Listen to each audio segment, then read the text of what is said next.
Bonjour amis youtubeurs, aujourd'hui je vais vous présenter une vidéo un peu différente d'habitude. Je vais vous présenter une vidéo sur ce qu'on appelle les répliques d'armes anciennes.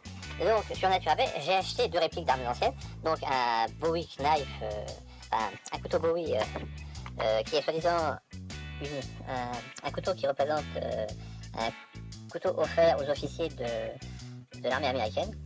Donc ça c'est une réplique. Pourquoi c'est une réplique? Parce que elle a été faite par Franklin, et qui est un professionnel de la réplique. Et le manche, au lieu d'être en corne jaune ou en os, est en plastique. Et les garnitures, au lieu d'être en argent, sont forcément en zamac recouverts de comment ça s'appelle, de produits, d'une fine couche d'argent, c'est pas qui argent. Bon, la lame est en acier, elle coupe rien, mais bon, c'est pas. Donc ça c'est une réplique d'arme, donc c'est en vente libre, puisque bon, c'est fait pour la décoration, et pas pour l'usage. Car le zamac est un métal mou qui n'autorise pas l'usage. Par contre, bon, la lame est utilisable, mais bon, c'est plus un objet de décoration. Donc ici, par contre, nous avons un... Donc pourquoi cette vidéo? Donc j'ai acheté sur Naturabet pour m'amuser, pour changer un peu des fusils, une réplique de pistolet Silex qui était en triste état, donc bon... Je l'ai acheté 39 €, et donc je me suis amusé à appliquer la méthode de restauration, c'est-à-dire j'ai reponcé les bois, je les ai vernis. Le canon, quant à lui, je l'ai poncé, je l'ai poncé, et je l'ai bronzé, et verni aussi, puisque bon, c'est pas une arme de... Donc le mécanisme est fonctionnel. Il manque le silex. Bon, ici, disons que le... Ah oui, ça c'est un pirate, il faut voilà. Donc c'est une arme assez rigolote. Bon, la baguette est de décoration, puisqu'elle ne fait pas la longueur nécessaire pour... La qualité du métal est assez... Bon, ce qui est assez rigolo, c'est que sur cette réplique, en général, cette partie-là sont comment ça s'appelle, en zamac, et là tout est en acier. J'ai passé les mains partout, tout est en acier. Donc pour le fun, j'ai repercé la comment ça s'appelle, la lumière du canon, uniquement pour le fun, parce que bon, en fin de compte, je pense que si vous mettez une dose de poudre dedans, à part pour le tir à blanc, parce que si vous mettez une balle et que vous mettez de la compression, le canon risque d'exploser. Bon, je me doute aussi que le grattoir, vu la force du ressort, le grattoir ne devrait pas faire beaucoup d'étincelles. Mais bon, c'est une jolie pièce. Donc, comme je dis, bon, donc l'intérêt de cette vidéo n'est pas que je me lance dans la piraterie, je suis bien trop jeune, mais c'est de vous montrer que même les techniques qu'on emploie pour restaurer une arme à feu peuvent être utilisables pour restaurer une comment ça s'appelle, un meuble, ou comment ça s'appelle, ici le cas une réplique décorative, tant que vous avez affaire à des matériaux équivalents, c'est-à-dire du bois et de l'acier. Parce que bronzer du zamac, vous n'y arriverez pas. Et voilà. Donc bon, globalement, c'était un achat attractif, ça fera une pièce de décoration. Voilà, bon, j'en ai eu pour 39 €. Le couteau, je me souviens plus, mais c'était une pièce d'occasion aussi. Voilà. Bon. Voilà. Donc, autrement.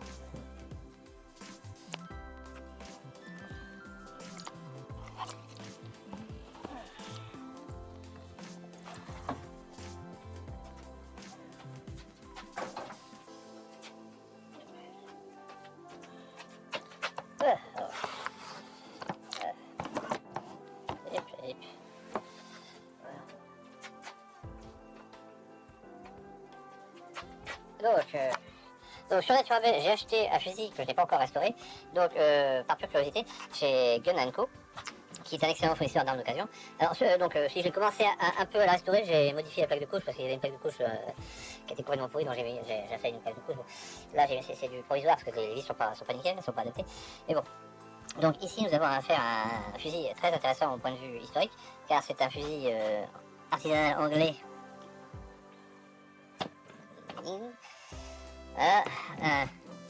Un Ellis & Son.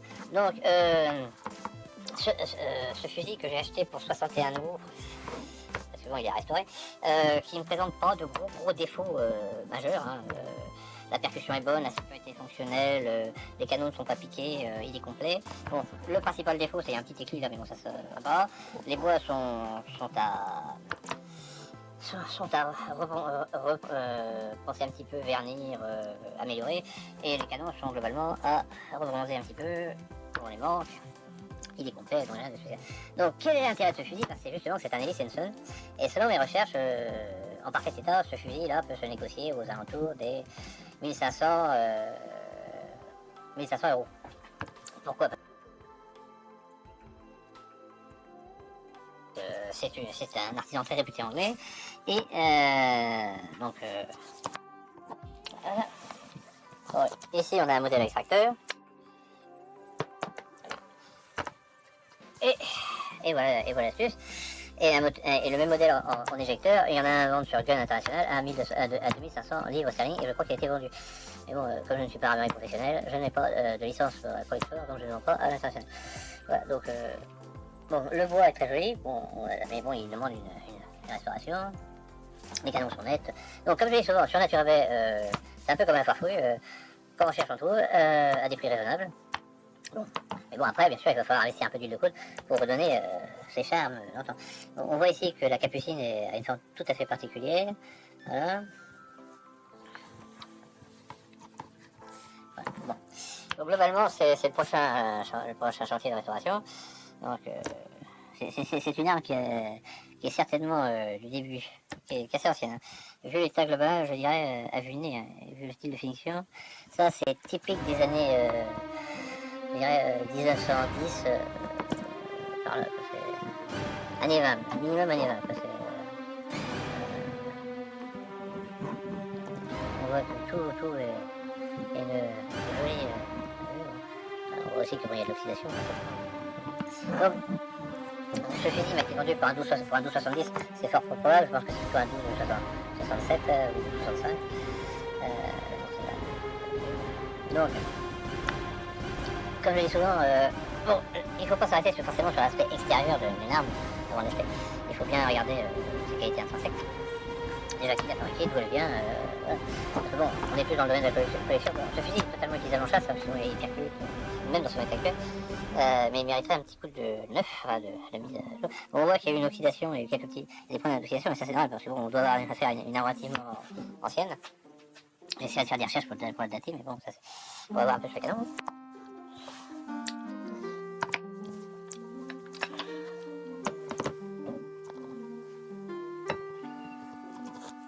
Donc, qu'est-ce que je dis des canons? Donc, c'était un nitropos. Donc, on a un losange avec un avancé, ça c'est typique des normes, comment ça s'appelle, 1924. On a le petit poisson Birmingham. Donc, voilà. Bon, ça a l'air relativement propre. Voilà. On a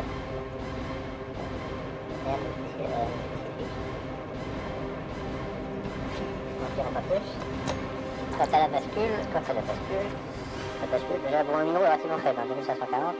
Bon ça, on peut dire qu'on a fait une pièce qui est pas courante, parce que souvent, quand vous avez un numéro à 4 chiffres, ça veut dire que c'est dans les premiers construits, parce que mais bon là c'est un artisanal, donc c'est évident qu'il n'y a pas machin. Bon, la bascule est relativement solide, massive. Bon. Si sa simplicité mécanique, on fait souvent, là, comment ça s'appelle, ouais. On voit par l'état d'oxydation de la pièce, ça c'est une arme qui a du vécu, hein. Je dirais facilement, plus d'une... on a au moins un fusil qui a dans les 90 ans facile, donc si ce sont les boîtes d'origine, on peut bien se dire que là on a affaire à une pièce...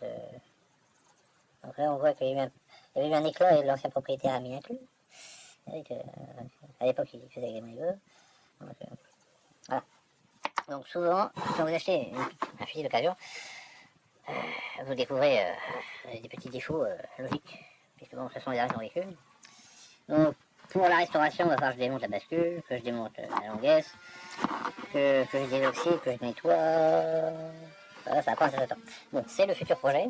Voilà, c'est tout pour aujourd'hui. J'espère que cette petite vidéo vous a agrémenté dans ces temps tristes où beaucoup veulent partir en guerre et ignorent le prix qu'induit les guerres, c'est-à-dire beaucoup de misère et aucun bénéfice. Voilà, donc moi personnellement je suis pour la paix. La guerre ne sert à rien. Et bon, espérons que cette année nous apportera la paix. C'est pour bon, à plus mes amis, et voilà. J'espère que ça ira tout week-end. Merci, au revoir.